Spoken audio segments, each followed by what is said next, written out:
देखिए, आज से लगभग 125 साल पहले अगर कोई व्यक्ति आपसे कहता कि हम लोग इंसान को आसमान में उड़ा देंगे, हम लोग ये कुर्सी आसमान में उड़ा देंगे, इनफैक्ट हम लोग घर भी आसमान में उड़ा देंगे, तो लोग बाग उसे पागल कहते और उसका मजाक उड़ाते।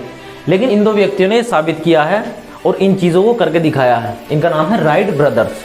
चलिए दोस्तों, हम लोग जानते हैं कि एरोप्लेन कैसे काम करता है और हवा में कैसे उड़ता है, इसके इतने बड़े बड़े इंजन कैसे काम करते हैं, और अगर बाई चांस इसका फ्यूल आसमान में ही ख़त्म हो जाए तो ऐसी सिचुएशन में क्या किया जा सकता है, इसे लैंड कैसे कराया जाएगा।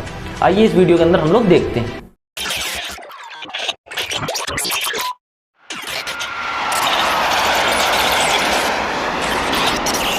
राइट ब्रदर्स ने 17 दिसंबर 1903 को कुछ ऐसा कर दिखाया जिसने मानव इतिहास को पूर्ण तरीके से बदल कर रख दिया। और उनके द्वारा बनाया गया पहला एरोप्लेन कुछ इस तरीके का दिखता था।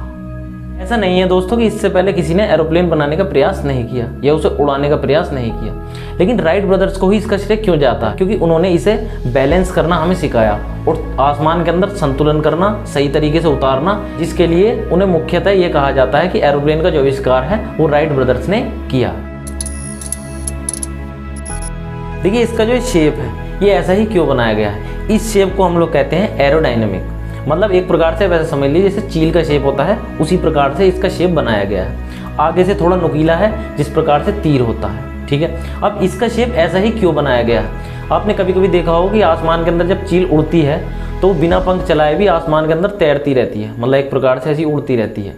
इसीलिए ये बनाया गया है जब ये अपनी मैक्सिमम ऊंचाई पर पहुंच जाता है तो अगर इसका इंजन बाई चांस बंद हो जाए या ख़राब हो जाए, किसी वजह से काम करना बंद कर दे, तब भी हम इस एरोप्लेन को किसी न किसी जगह लैंड करा सकते हैं कि आसमान के अंदर ये तैरता रहेगा और जहां हम चाहेंगे इसे आराम से लैंड करा सकते हैं। देखिए, अब हम लोग बात कर लेते हैं इसकी इंजन की कि इसका इंजन कहाँ होता है।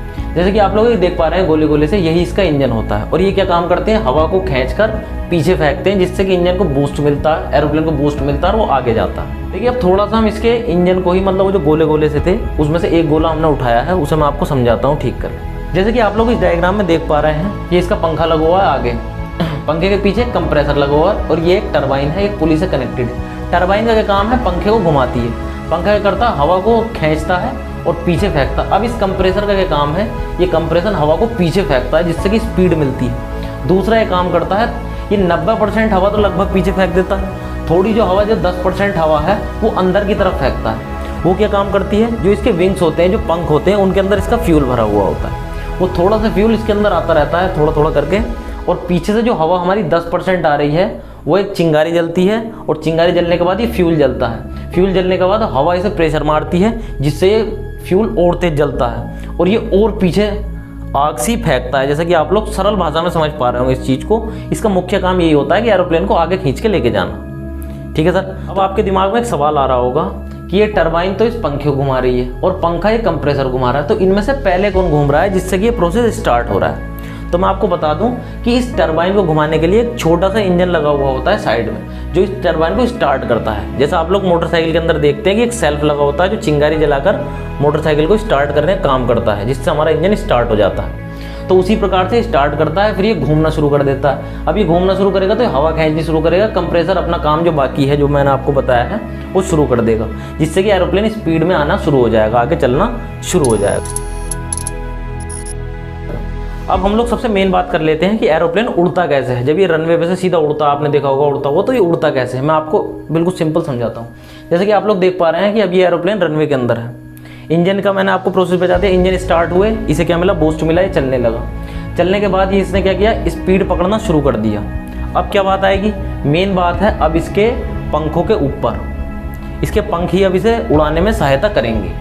मेन चीज़ यहाँ पर है कि इसके पंख जो हैं ये ठोस लोहे के बने नहीं होते। जैसे नाव होती है लकड़ी की बनी होती है, एक ही लकड़ी की सिंपल, तो ऐसे ही एक ही लकड़ी के बने हुए नहीं है, इसमें कई प्रकार के लोहे लगाए जाते हैं। आप लोग देख सकते हैं जैसे स्पीड पकड़ रहा है, स्पीड पकड़ने के बाद अब ये काफ़ी लगभग 400-500 किलोमीटर प्रति घंटे की स्पीड से आ गया। तो इसके अंदर जो तीन चीज़ें हैं वो काम करेंगे। इसके ये जो विंग्स हो गए, इसके पंख, और इसकी जो पीछे टेल है ये ही काम करेंगे इसे आसमान में उड़ाने के लिए। अब क्या करेंगे, इसके जो विंग्स हैं ये, इनके अंदर एक ऐसा फंक्शन होता है, जब पायलट उन्हें ऑन करता है तो वो ऐसे हो जाते हैं, थोड़ा सा वो ऐसे झुक जाते हैं पीछे से, और इसकी जो पीछे वाली टेल है उस पे से दो पंख ऐसे निकलते हैं और वो ऐसे हो जाते हैं, जिससे हवा का प्रेशर आता है वो इसे हल्का सा पीछे से दबाता है और आगे से उड़ता है और यहाँ से ऐसे हुआ स्पीड के अंदर है और ये आसमान के अंदर उड़ना शुरू हो जाता है। अब आप देख सकते हैं कि ये सीधा उड़ गया है। तो आई थिंक आपको समझ में आया होगा कि एरोप्लेन रनवे पे कैसे उड़ जाता है। अब हम लोग बात कर लेते हैं कि एरोप्लेन तो आसमान में चला गया, अब आसमान में तो वो ऐसे जा रहा है, अब ये कहाँ जाकर सीधा उड़ेगा और कैसे उड़ेगा। तो अब ये जैसे आप देख पा रहे हैं कि सीधा जा रहा है। हमारे पास एक डायग्राम है जिसके अंदर आप देख सकते हैं। तो ये जो पहले मैं बता दूं आपको, जो हमारा एरोप्लेन है ये हमारा बादलों से तो ऊपर उड़ता है और ओजोन लेयर से नीचे उड़ता है। जो ओजोन लेयर होती है उससे नीचे उड़ता है, मतलब समताप मंडल होता है इसके बीच में उड़ता है।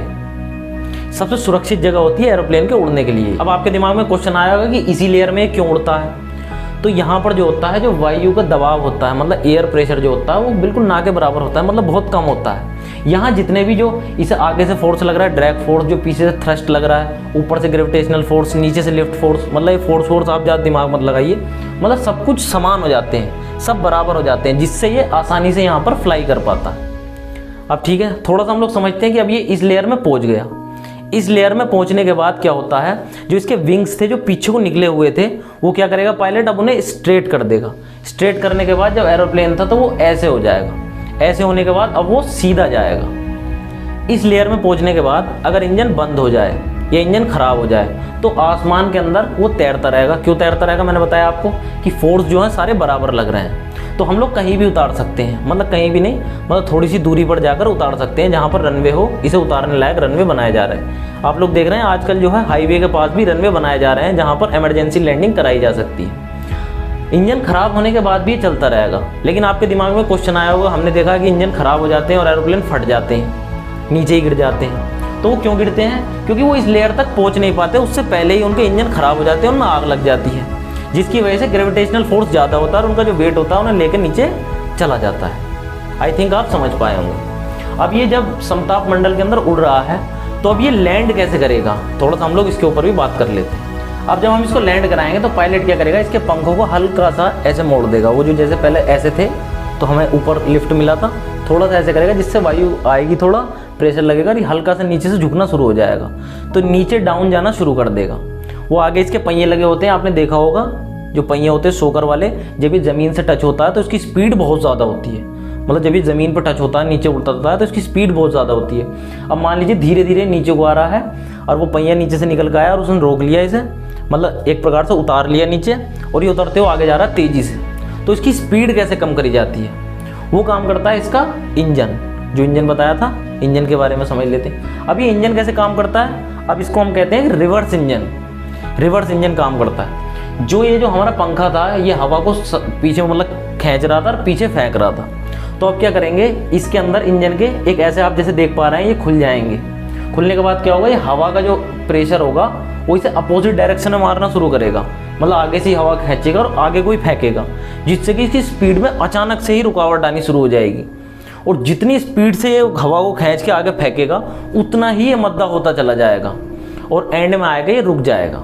यही वजह है कि इतनी तेज आने वाला प्लेन इतने छोटे रनवेज पर भी रुक जाता है। आई थिंक आप लोग इसे डायग्राम से समझ पाए होंगे। वैसे फ्रेंड्स, मैंने पूरी कोशिश की है कि मैं आपको समझा सकूं। अगर आपकी समझ में आ गया तो प्लीज़ चैनल को सब्सक्राइब करें, वीडियो को लाइक करें और अपने दोस्तों में से शेयर करें। Thank you.